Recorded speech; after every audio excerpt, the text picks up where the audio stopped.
이렇게 여러분들이 확진되고 또 병원에 입원도 하시고 우리 성도님들 중에도 그런 상황 속에서도 우리 이렇게 우리 파루시아 찬양팀 또 샬롬 찬양대 하나님 앞에 신실하게 성실하게 찬양할 수 있으면 너무나 감사드리고 또 큰 은혜가 되어서 너무나 기쁩니다.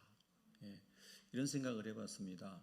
전쟁터에서 총알을 막 빗발치고 포탄이 떨어지는데 병사들이 여기저기서 죽어가고 그리고 막 부상병들이 속출하는데 승리를 위해서는 끝까지 살아남은 자들이 전진하는 또 죽고 또 죽고 또 죽는데 살아있는 자들이 계속해서 전진하는 전쟁의 영상들을 생각하면서 영적인 전투에서도 우리가 하나님을 예배함에 있어서 이런저런 많은 환난과 어려움과 역경이 있어도 예배를 포기하지 않기 위해서 우리 인간의 존재 목적이고 또 우리 그리스도인들의 존재 목적이고 행복의 목적인 예배를 포기하지 않기 위해서 맡은 바 자리에서 자기의 직분을 감당하기 위해서 계속해서 전진하는 사람들이 있다는 것, 이것이 얼마나 큰 기쁨인지 모릅니다.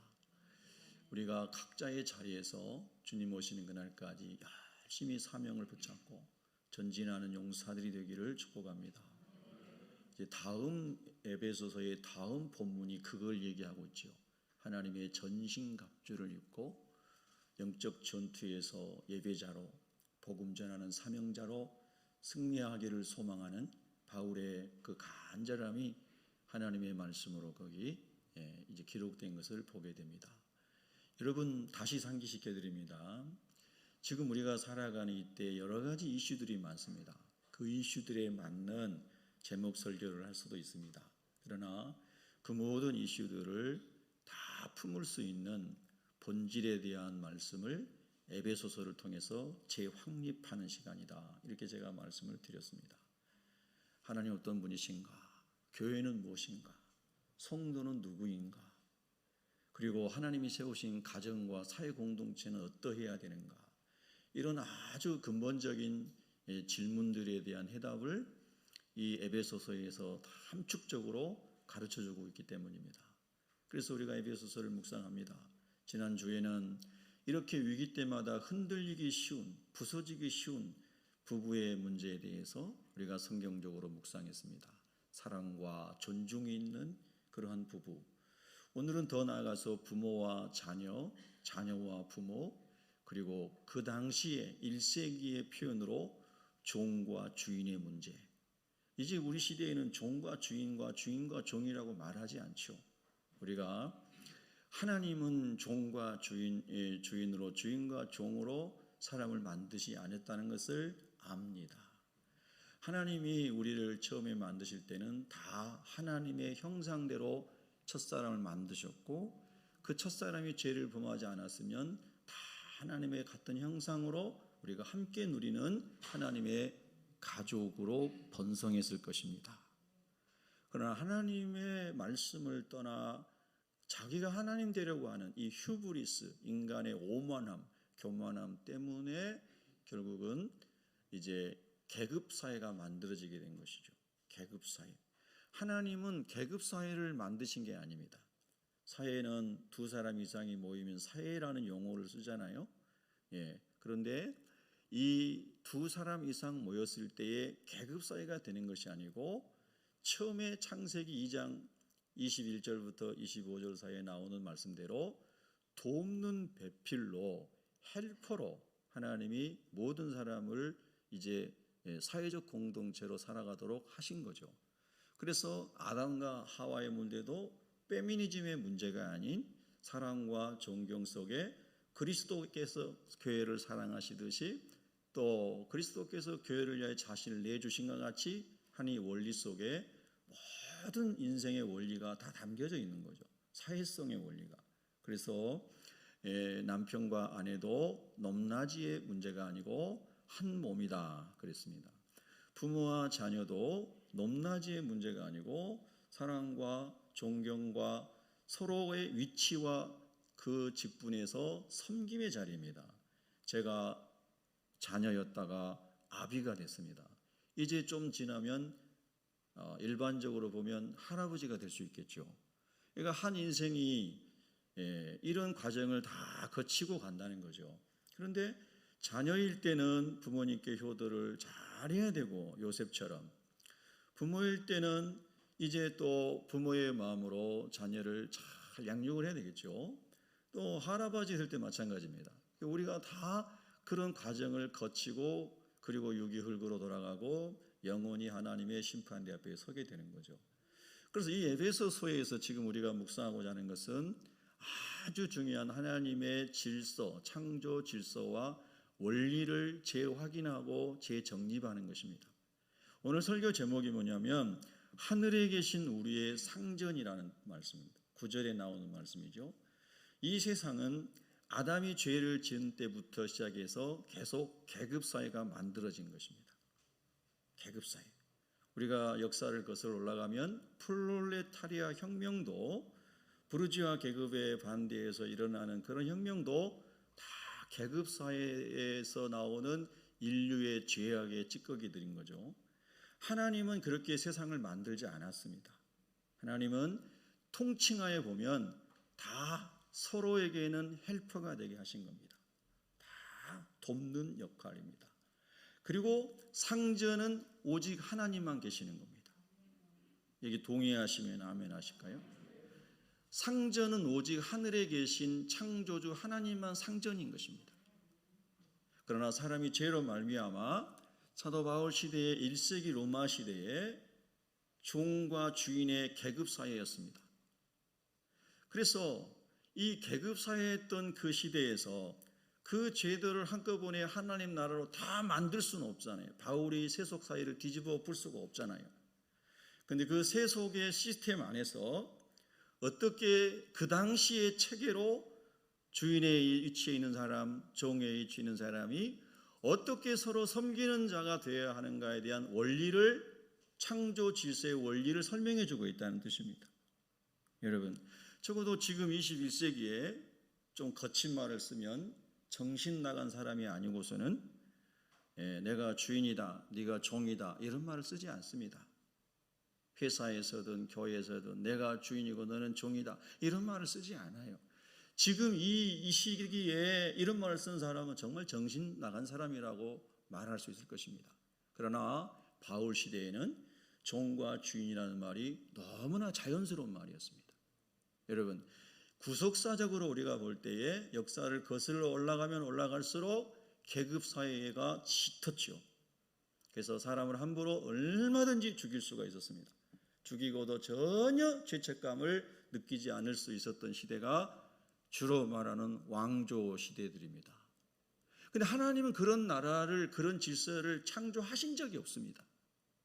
여러분, 잘 이해하셔야 됩니다. 우리는 학교 교육을 받을 때에도 이 하나님께서 만드신 하나님의 형상과 평화, 공존과 사랑과 존중과 섬김의 원리를 학교에서 배운 적이 없습니다. 어떻게 하면 공부 잘해서 좋은 직장 가고 출세하고 성공하느냐를 배웠죠. 적어도 저희 시대에는. 배워서 남주냐 이런 얘기를 많이 들었죠.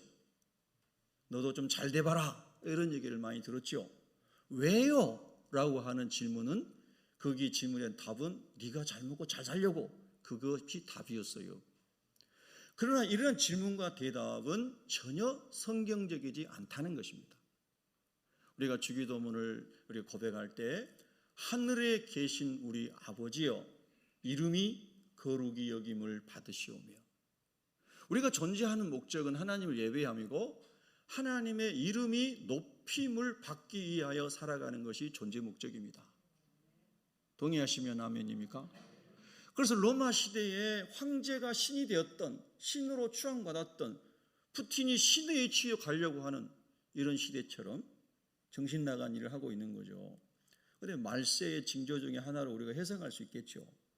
우리가 구속사적으로 볼 때 반드시 정신 나간 사람이 나와서 전쟁이 일어나고 인류의 3분의 1이 없어지고 주님이 오실 날이 준비되지 않겠습니까? 반드시 예수님을 파는 사람이 있는데 가룟 유다가 된 것에 대해서 예수님이 네가 아니었으면 좋았을 것을 말씀하셨어요. 성경은 예언대로 이루어져 가는 겁니다. 그런데 저와 여러분이 선한 일에 쓰임 받는 사람이 복 있는 거예요. 역사를 아셔야 돼요. 성경을 아는 사람은 역사의 미래의 큰 틀을 아는 사람입니다. 그런 점에 있어서 여러분은 선지자고 선견자입니다. 미리 아는 사람이고 미리 미래를 보는 사람이라는 것입니다. 성경을 아는 사람은, 예수님의 구속사를 믿는 사람은 그렇다는 거예요. 그래서 작은 일에 일희일비하지 않고 어떤 사람의 세력을 잡고 어떤 사람에 의해서 그래서 막 이렇게 일희일비하지 않고 이 사람 편에 저 사람 편에 서지 않고 정독, 바른 길, 그 길이 어떤 길이에요? 예수님의 길이에요. 자기를 부인하고 자기 십자가를 지고 예수님의 길을 가는 자만이 정도를 가는 거예요. 그래서 그리스도인은 오직 로마 시대에도 그 다음 시대에도 그 이전 시대에도 하나님께 속한 사람들은 좌로 우로 좌파 우파 치우치지 않고 오직 예수님의 길로만 간 사람들이에요. 여러분, 우리가 이 성경 안에서 하나님의 창조 원리가 무엇일까를 잘 깨달아야 되고, 그리고 그 말씀을 붙잡고 살아가기 위해서 성령의 은혜를 간구해야 되는 겁니다. 우리는 어렸을 때부터 너무나 잘못된 교육을 받았습니다. 왜? 하나님을 잃어버렸기 때문에. 그래서 너무나 많은 계급주의가 온 세상 안에, 가정에도 남편과 아내가 계급주의로 싸우는 것 중에 하나가 페미니즘 아닙니까? 모든 것의 이 잘못된 질서의 파괴는 하나님을 떠났고 말씀을 떠났기 때문에 그런 것들이 생겼다 이 말입니다. 여러분, 예수님을 구주로 믿으세요? 하나님을 통치자로 믿으십니까? 자, 제가 여러분에게 다시 한번 상기시켜 드립니다. 무신론자나 즉 하나님을 믿지 않는 사람이나 또는 진화론을 믿는 사람은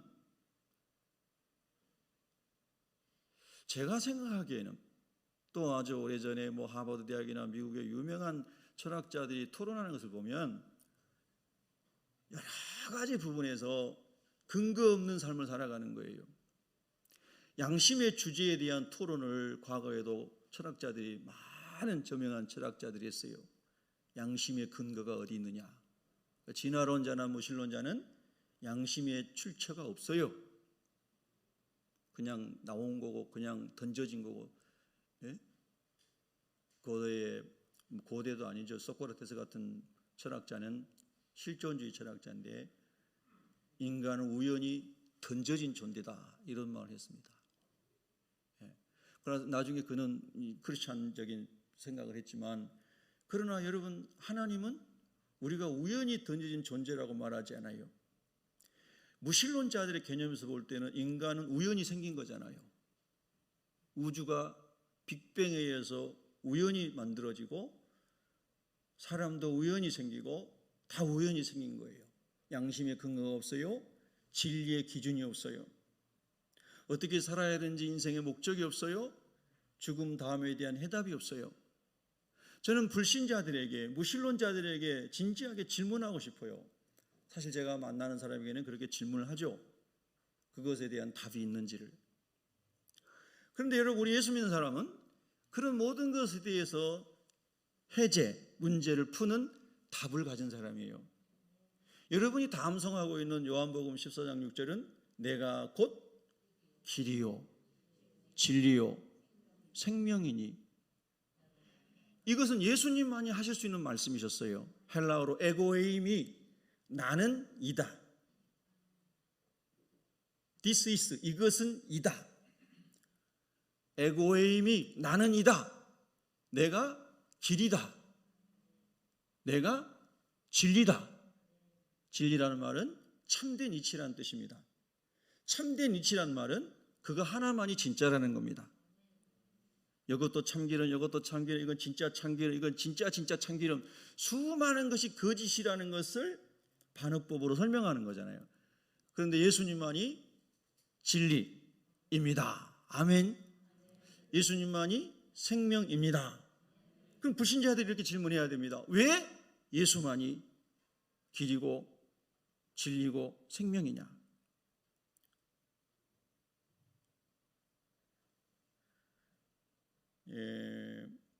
제가 신학을 다닐 때 미국 사람이라고 생각나는 기억이 되는데 폴 리터라고 하는 신학자가 오직 예수 이름으로만 그런 책을 썼어요. 오직 예수 이름으로만 퀘스천마크. 무슨 질문인지 알겠죠? 그 책의 내용 속에는 예수 이름으로만 구원을 얻는 것이 아니고 예수 이름 아니어도 구원받을 수 있다라고 하는 사상이 들어있는 제목입니다. 그래서 북한산을 올라갈 때 히말라야산의 정상으로 갈 때 많은 루트가 있듯이 구원을 얻는데도 많은 길이 있다. 이런 다원주의를 설명한 것입니다. 그러면 정말 많은 길이 있습니까? 여러분 자신에게 진지하게 질문해 봐야 되고, 내가 왜 예수를 구주로 믿는지, 왜 예수만을 길로, 내 인생의 길, 내가 어떤 인생을 살아가야 하는지에 대한 목적과 그 인생의 의미를 알려주는 길, 그리고 진리, 이건 절대 변함이 없는 거다. 구석기 시대에서 신석기를 거쳐 오늘날 문명사회에 오기까지 문명은 변천했지만 발달했지만 진리는 변하지 않는다. 생명? 정말 예수님은 죽음의 문제에 대한 해답이 있는 거야? 부처는 없다고 그랬어요. 십수년 전에 아마 한 20년 된지도 몰라요. 석탄일에 방송 3사에서 불교 석탄일에 대한 걸 쭉 얘기하는데 맨 마지막 단에는 자리만 있고 불상이 없었어요.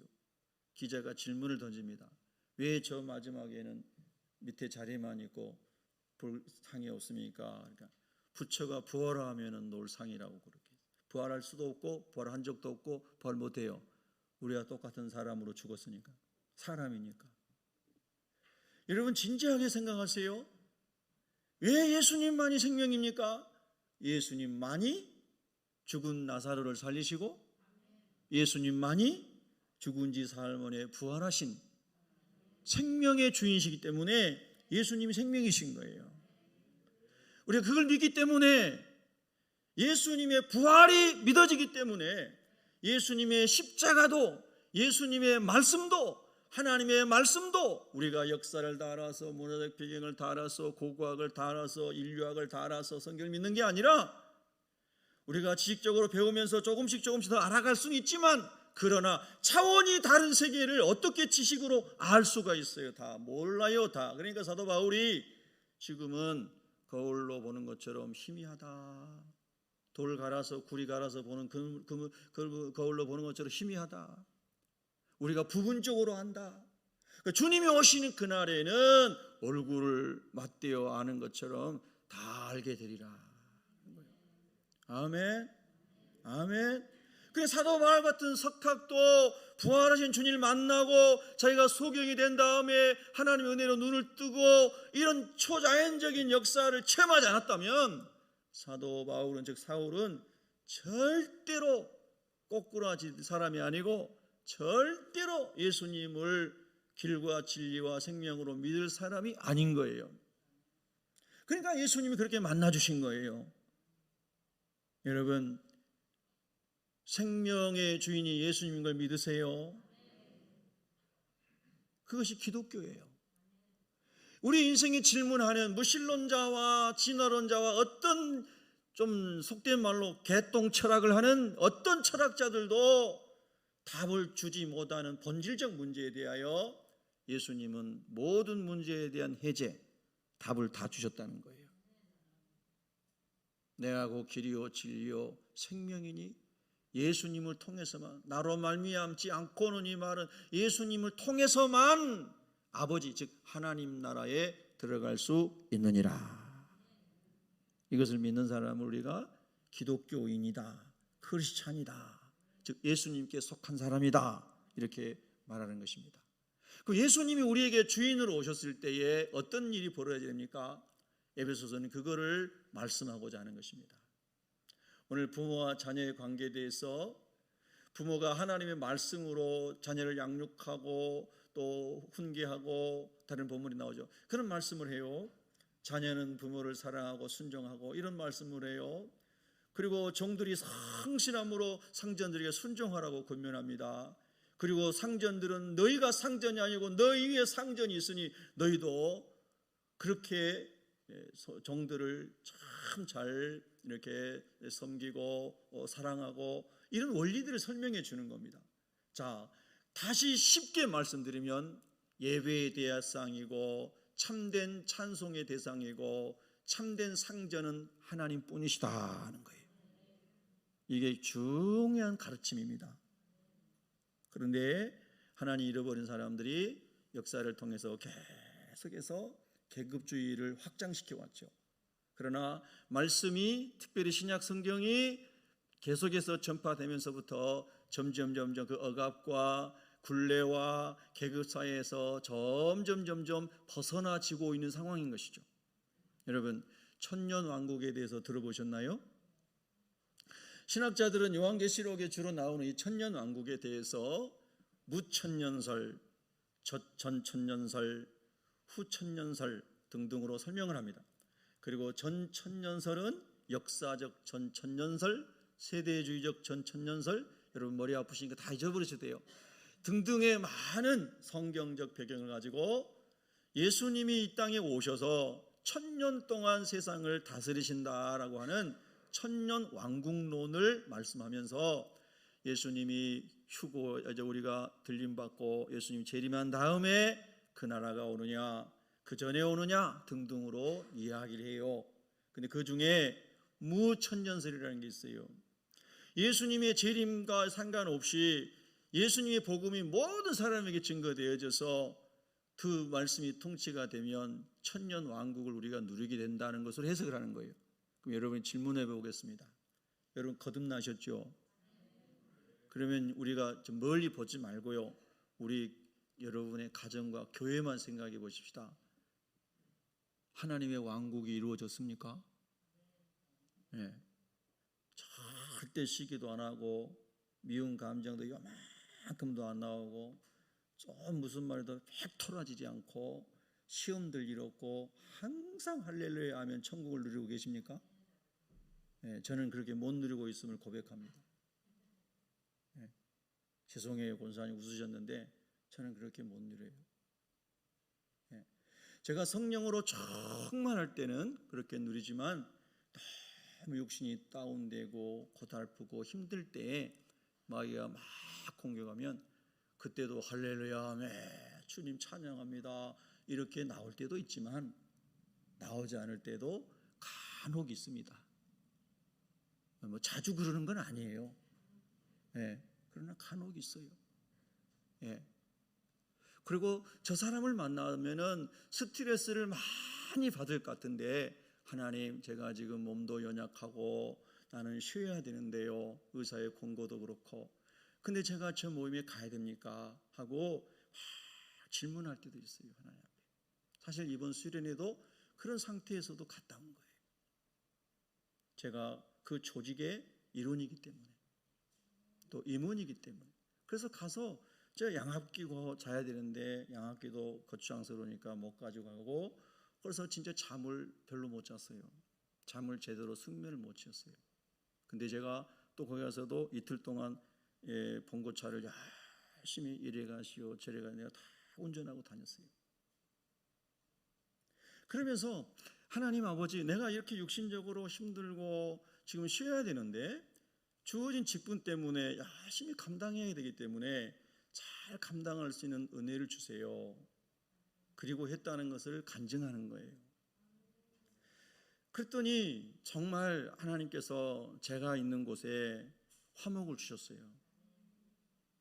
예, 정말 저는 기뻐요. 하나님이 하신 것이기 때문에. 예.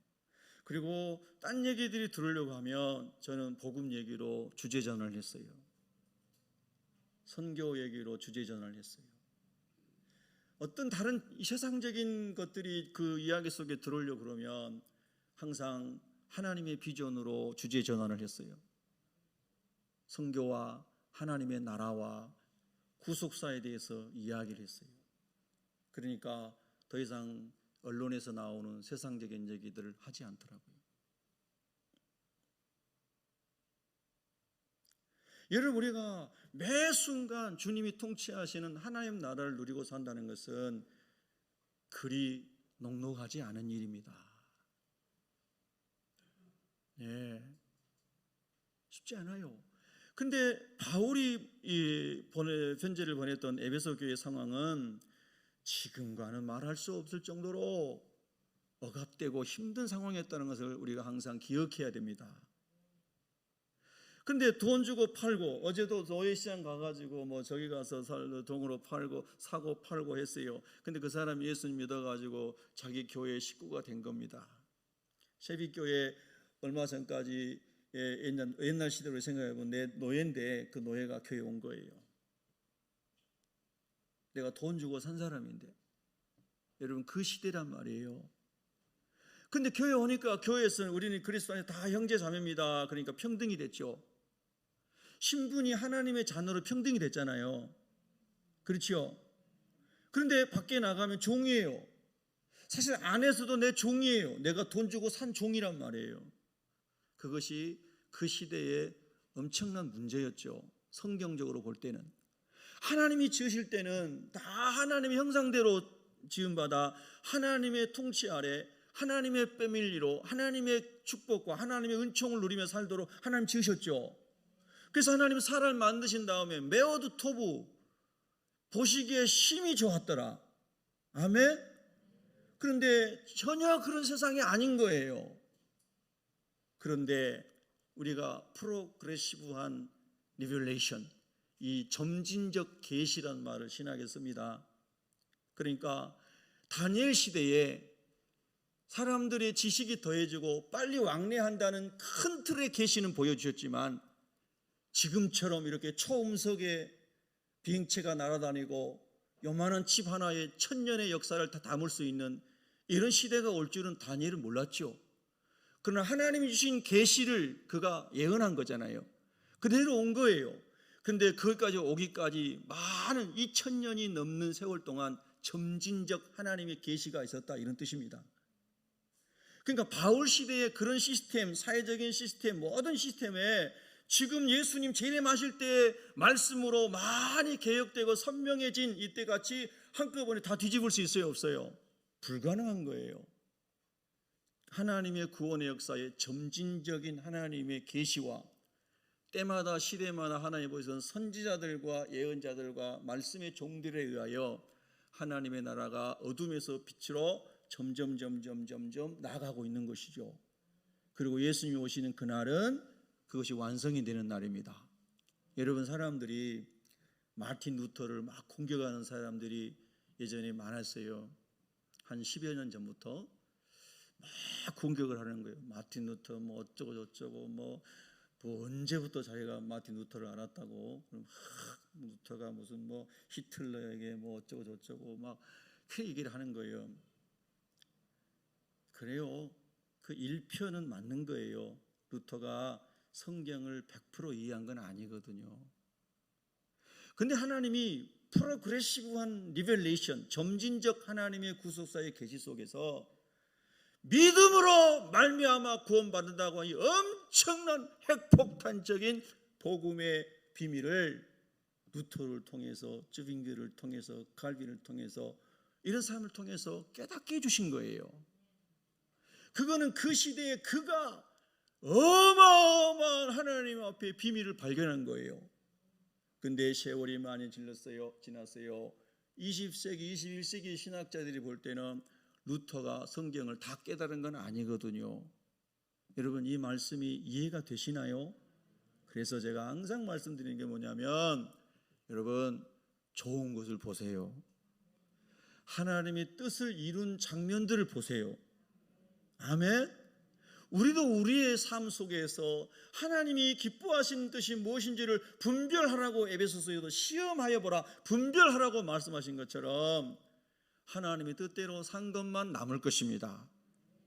그리고 우리 하나님 뜻대로 살지 못한 것은 늘 자백하고 회개하면서 예수님의 보혈로 씻어져서 주여 잘못된 것은 다 지워지고 기억도 하지 아니하신 하나님께서 다 지워주시고, 할렐루야, 주님의 뜻대로 산 것만 남겨지게 하여 주시옵소서. 그것이 우리의 삶이에요. 그러니까 우리 예수 믿는 사람은 역사의 인물들을 평하든 현존하는 인물들을 평하든 하나님의 뜻대로 살아간 것은 할렐루야, 하나님께 영광입니다고 본받으면 되고요. 그가 깨닫지 못한 것이 있는 것 같으면 여러분이 실천하세요. 깨달은 사람들이. 아멘.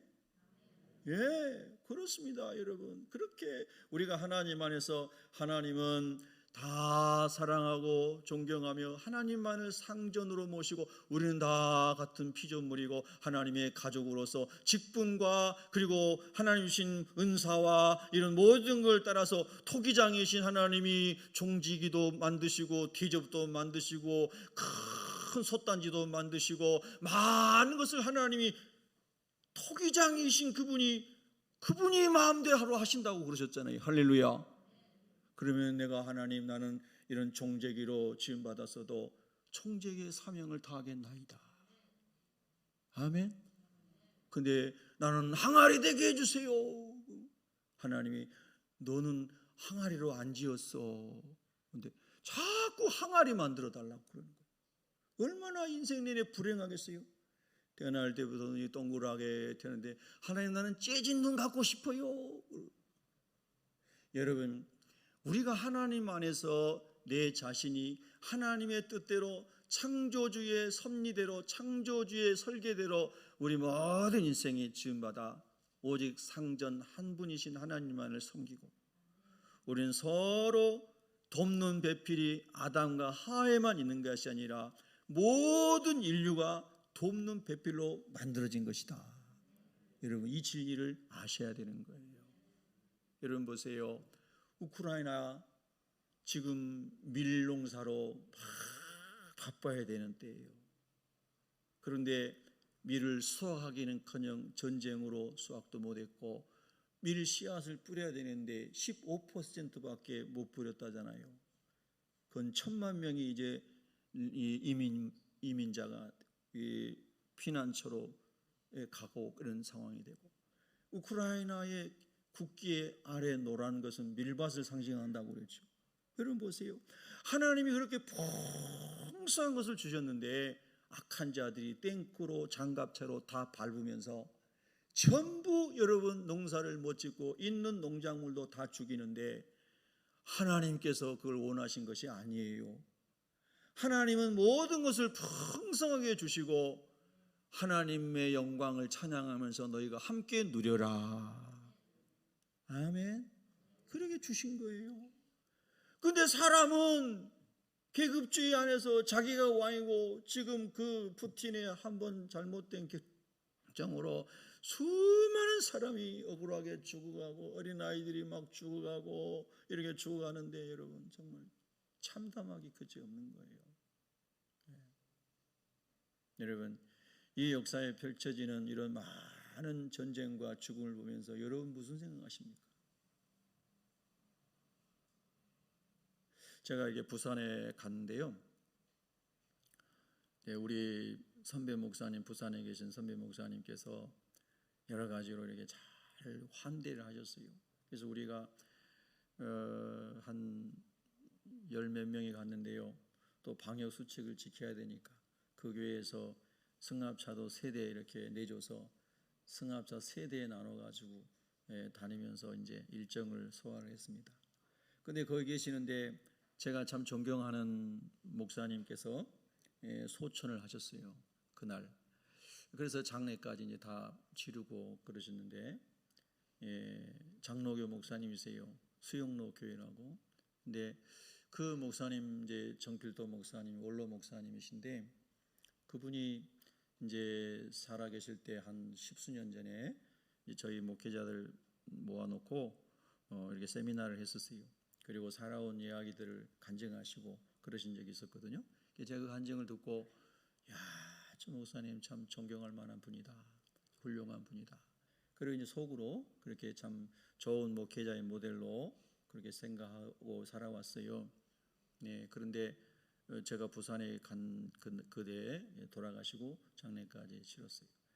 근데 이제 우리 선배 목사님이 그 대연동에 있는 대연선교회 담임이신데 그 장례 부위원장을 이제 맡으셨더라고요. 교단이 다른데 부산 성시와 운동을 하는데 이제 그 원로 목사님이 항상 위에서 이렇게 섬겨주시고, 그리고 이제 후배인 우리 선배님이 그 다음으로 이렇게 섬겨주시고, 그래서 부산 성시와 운동 해운대에서 막 모여서 기도하고 집회하고 전도하고 이런 운동을 해오신 분들이에요.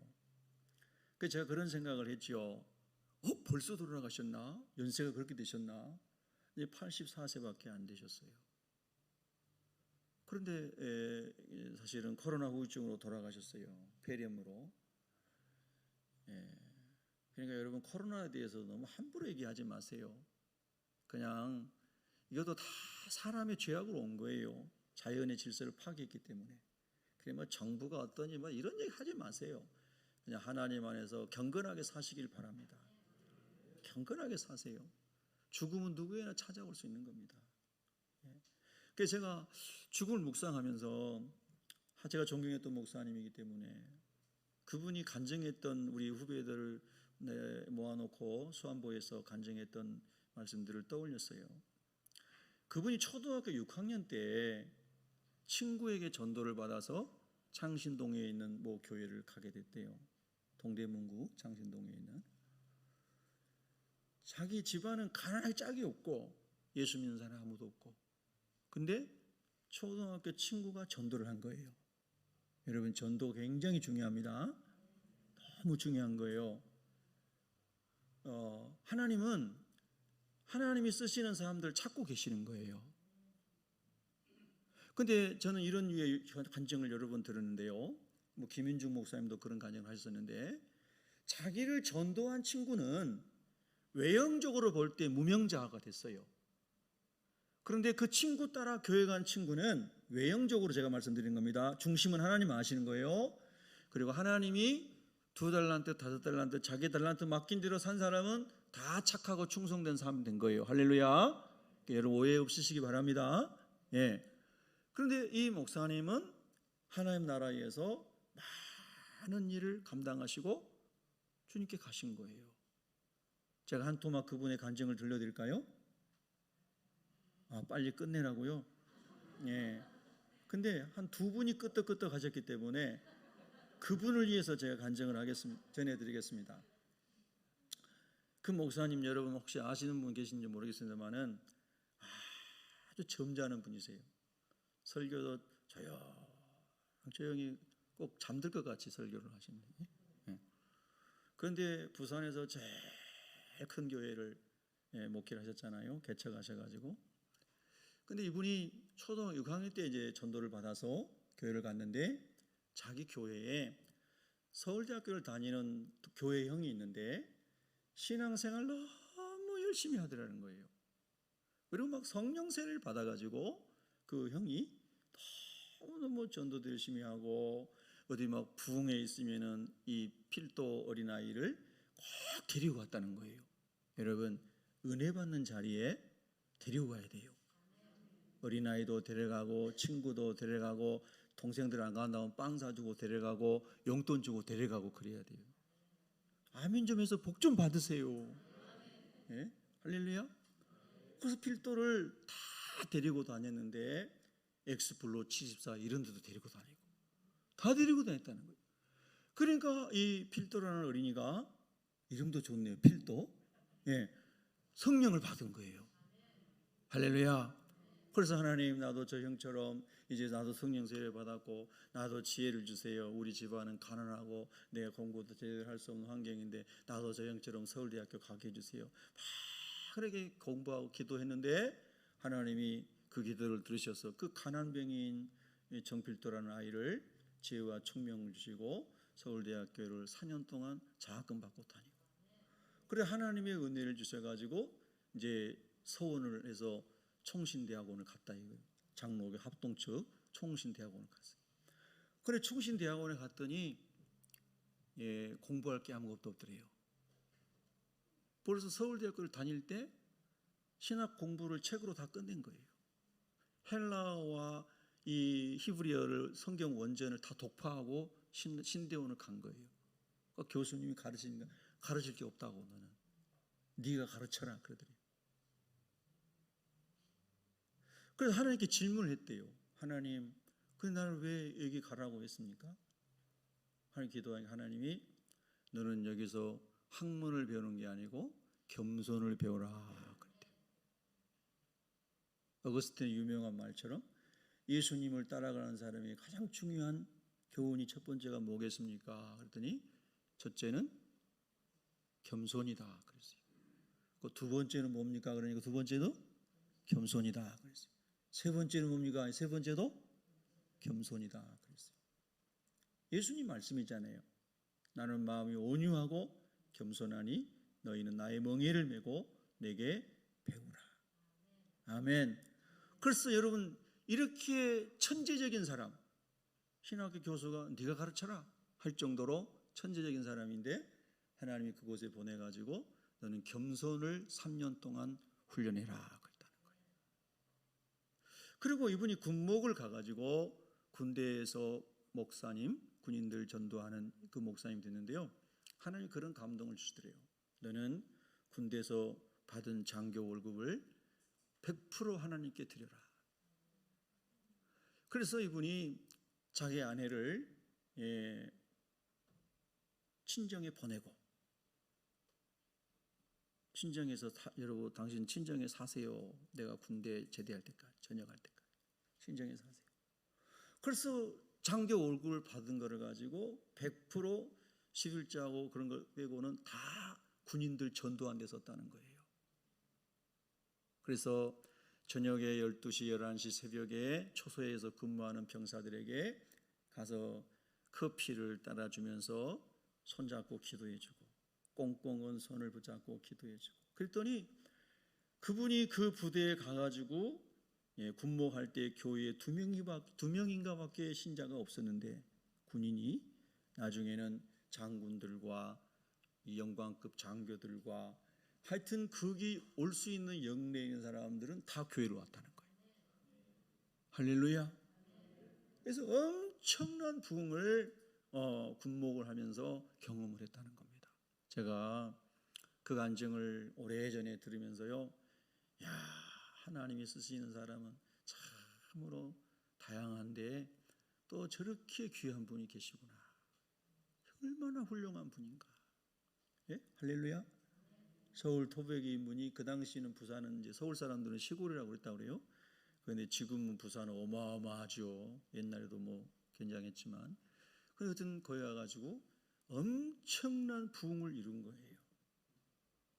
하나님의 은혜가 충만히 임했던 주의 종이 하나님의 때가 돼가지고 다 부름을 받았어요.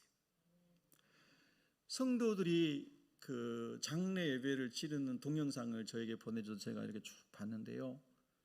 와, 복된 삶이다 생각이 드는 거예요. 비문에 적을 것이 많은 사람이다.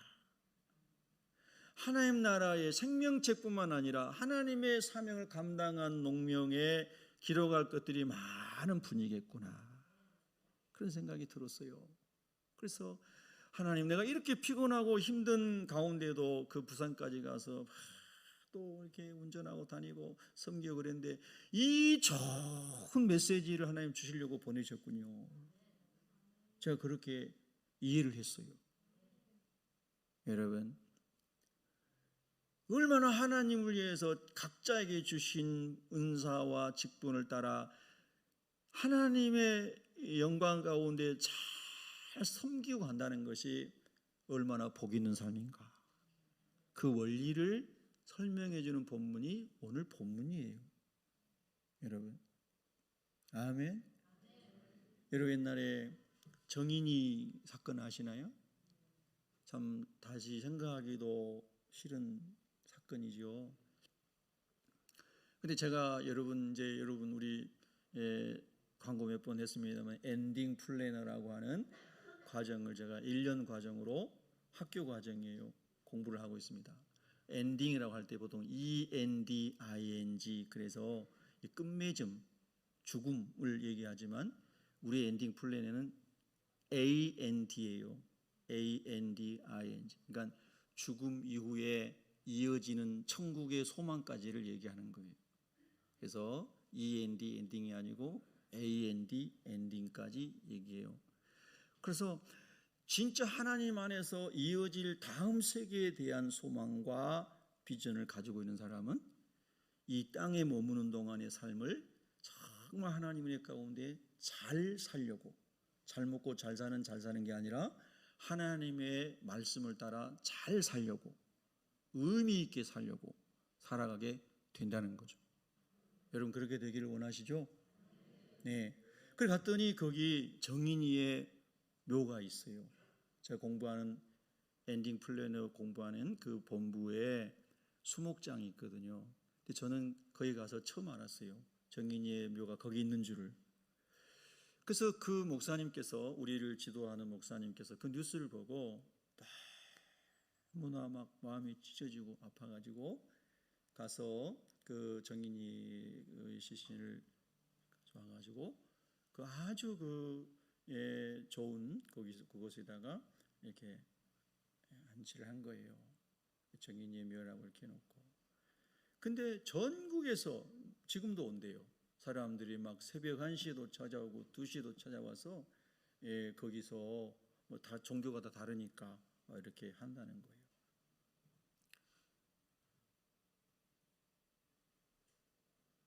죽음의 의미와 삶의 의미 같이 붙어 있는 건데요. 그거를 깊이 묵상할 수 있는 많은 이야기들이 거기 있더라고요. 그래서 저는 앞으로 기회가 되면은 이제 우리 성도님들도 거기 한번 이렇게 방문했으면 좋겠어요. 세 분만 고개를 끄덕끄덕하겠습니다. 방문해서 죽음과 삶의 의미를 잘 이렇게 좀 나눠봤으면 좋겠고, 그리고 정말 하나님이 원하시는 길을 갔으면 좋겠다라는 생각이 듭니다. 여러분 코로나 2년 이상 되면서요, 지금 34% 정도 한국 교회의 그 교인들이 줄었습니다. 교회를 떠나간 사람들. 그러니까 앞으로 예수님 오실 때까지 일반적으로 미래학자들이 보기에는 교회는 계속 외소화, 숫자적으로는 외소화될 가능성이 많습니다. 또 예수님 말씀도 누가복음 18장 8절에 인자가 올 때 믿음 있는 자를 보겠느냐 말씀하셨거든요. 그러니까 우리 새벽교회는 여러분이 다 빌라델비아 교회 성도들처럼 하나님의 말씀을 잘 붙드셔야 돼요. 그리고 여러분의 삶 속에서 복음 전할 수 있는 기회만 있으면 복음을 잘 전하셔야 돼요. 아멘. 너무나 중요해요. 여러분이 복음 전해서 예수 믿는 그 어린이가, 그 청소년이, 그 청년이, 그 장년이 선교 역사의 위대한 인물들처럼 하나님이 쓰실 수 있거든요. 아멘. 너무너무 가슴 벅찬 일 아니겠습니까? 여러분 오늘 주제에서 우리가 딱 하나만 기억하면 돼요. 상전은 오직 하나님뿐이십니다. 그리고 모든 인간은 하나님을 영화롭게 하고 예배드리기 위한 존재로 지음받았습니다. 그 원리 안에서 모든 관계들을 우리가 이해하면 돼요. 사랑하고 존중하고 섬김이 기쁨이 되는 사람이 되어야 되는 거죠. 할렐루야. 또 하나만 말씀을 드리고 마칠게요. 시간은 됐지만 여러분 괜찮으시죠? 고맙습니다. 동의해 주셔서. 제가 이 부산에 갔는데요, 참 놀라운 하나님의 예비하심들이 있는 겁니다. 서로 연락도 안 했는데 대접하겠다고 하는 사람들이 여기저기서 연락이 오는 겁니다. 어떻게 정보가 갔는지. 그런데 그 중에 저희 3년 선배 한 분이 밥을 사시겠다고 이렇게 오셨어요. 근데 신학교 다닐 때 그분이 4학년이고 제가 1학년이었습니다. 근데 1학년 때 그분이 이제 총학생회장을 그분이 이제 선배가 하셨는데 80년대 데모를 엄청 많이 했잖아요. 그래서 이분이 이 데모의 선두주자였습니다. 근데 얼굴을 보면 너무 착하고 선량하게 생겼어요. 공부만 하는 사람. 그도 서울 사람인데 그 데모를 하는 거 보면 저 얼굴에서 어떻게 저런 데모를 하지? 그런 정도의 사람인데 여러분 상상은 막히겠습니다. 그래서 그 시대에 그 데모했던 사람들이 거의 구속됐습니다. 구속돼서 죽거나 매 맞아서 정신병자 되거나, 제 동기생도 그런 사람이 있고요. 지금도 정신병을 앓고 있는 제 동기도 있습니다. 얘는 데모에서 간 게 아니고 자기 사촌 형이 서울대 법대생이었는데 형하고 자취했는데 그 형은 서울대에서 데모를 한 거예요. 그래서 그 형은 데모에서 잡혀간 거고 자기는 형하고 자취만 했는데 잡혀가가지고 여러분 잘 아는 남산에서 얼마나 이게 고문을 당하고 맞았는지 지금도 정신병에서 헤어나오지 못하고 있어요. 역사를 보면 아픔이 진짜 많은 거예요. 저는 여러분과 함께 하나님의 말씀에 대해서 깊이 있게 많은 대화들을 하고 싶어요. 정말이에요. 예.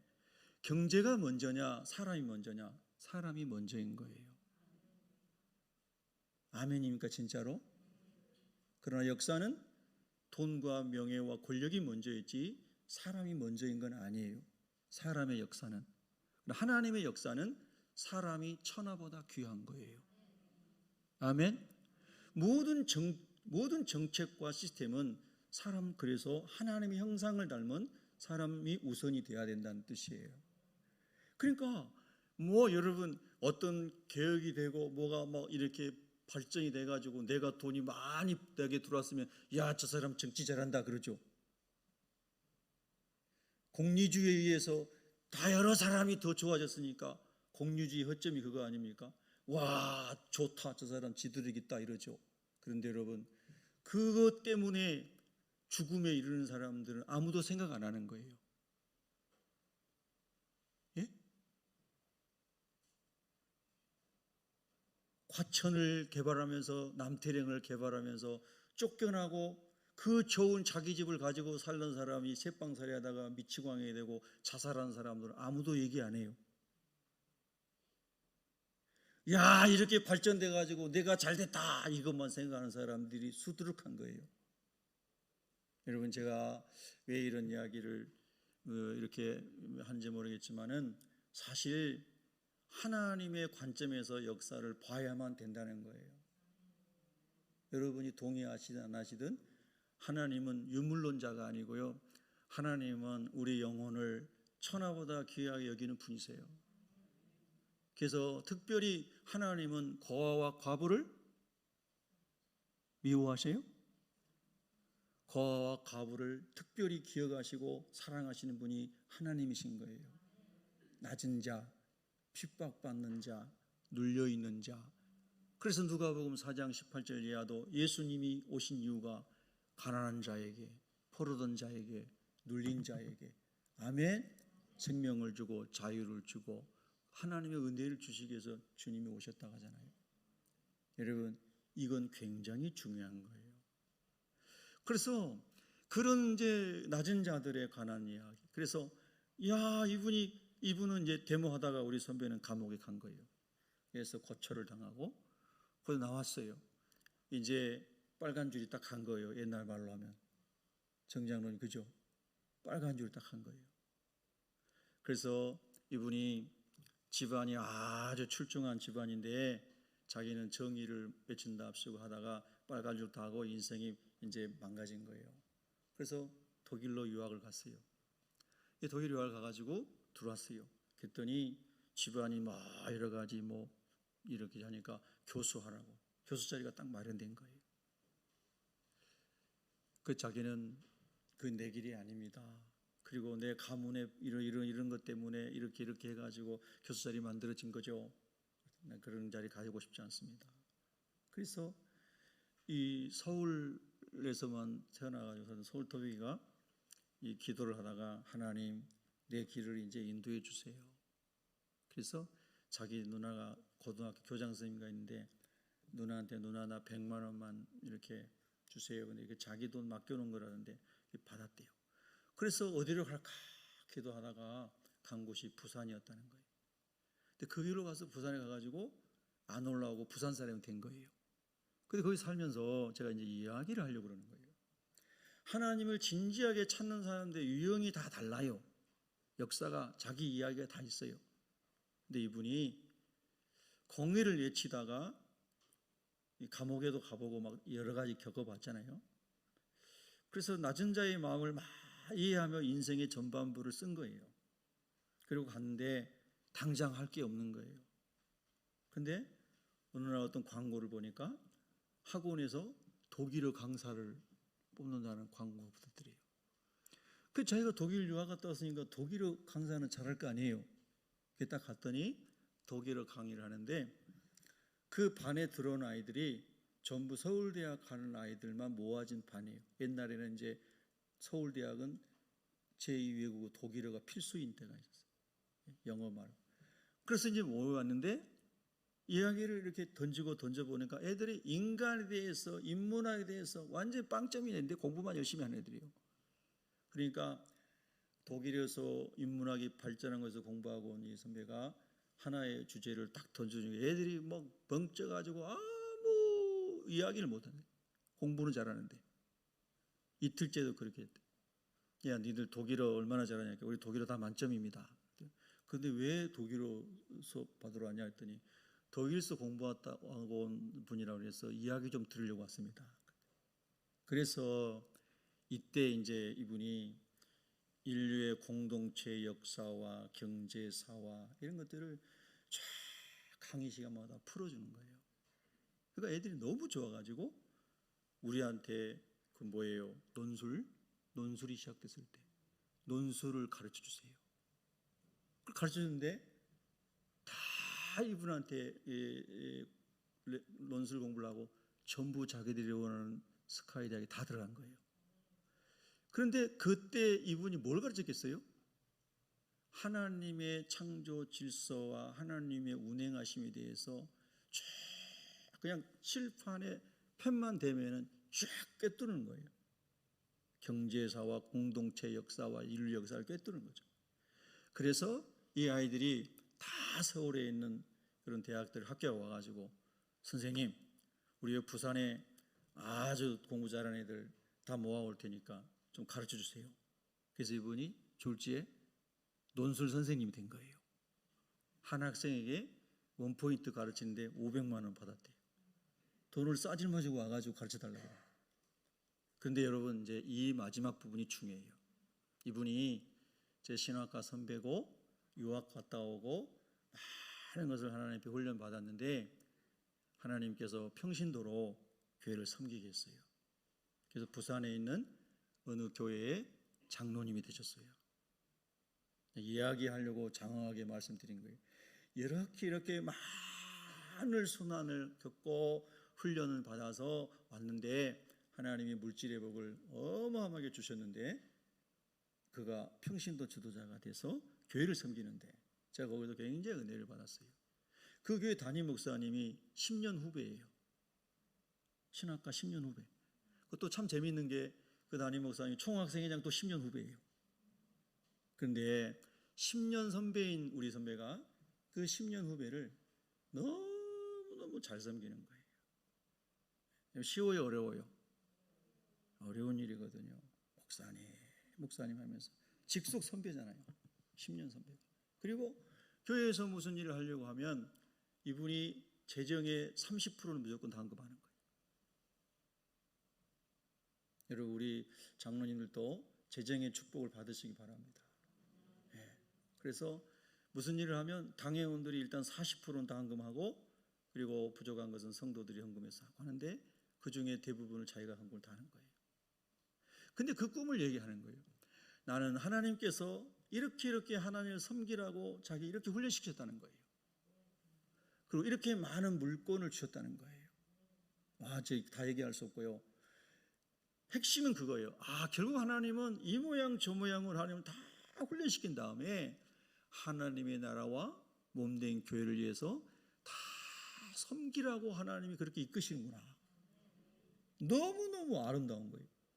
그래서 자기는 그렇게 그 자기 이제 후배된 장로님들에게도 다 자기 가르친다는 거예요. 신학도 공부해봤고 유학도 갔다 와봤고 교회를 알고 세상을 아는 그런 나름대로 그런 관점을 가지고 어떻게 하면 하나님을 잘 섬길 수 있고 그리고 나이가 어린 담임 목사님도 어떻게 하면 우리가 잘 섬겨서 주님의 교회를 잘 세울 수 있겠는가. 이 꿈이 얼마나 큰지 몰라요. 할렐루야. 저는 우리 장로님들, 권사님들 다 훌륭하신 분들이시지만은 하나님이 더 큰 은혜들을 여러분에 주시고 그런 좋은 목회자, 좋은 장로, 좋은 권사, 좋은 집사님들 되시기를 축복합니다. 정말이에요, 여러분요. 하나님이 다 하나님의 방법대로 섬기라고 그렇게 쓰시는 거예요. 예, 여러분 정말 오늘 하나님의 말씀이 우리 삶의 중요한 원리가 되어서 잘 적용됐으면 좋겠습니다. 그리고 저와 여러분이 스스로 인정할 수 있는 어디를 가나 우리 새빛교회는 따뜻한 교회입니다. 겸손한 교회입니다. 사랑이 있는 교회입니다. 또 섬김이 있는 교회입니다. 이렇게 우리가 진솔하게 간증할 수 있는 그런 교회 여러분이 또 제가 하나님의 은혜로 세워갈 수 있기를 소망합니다.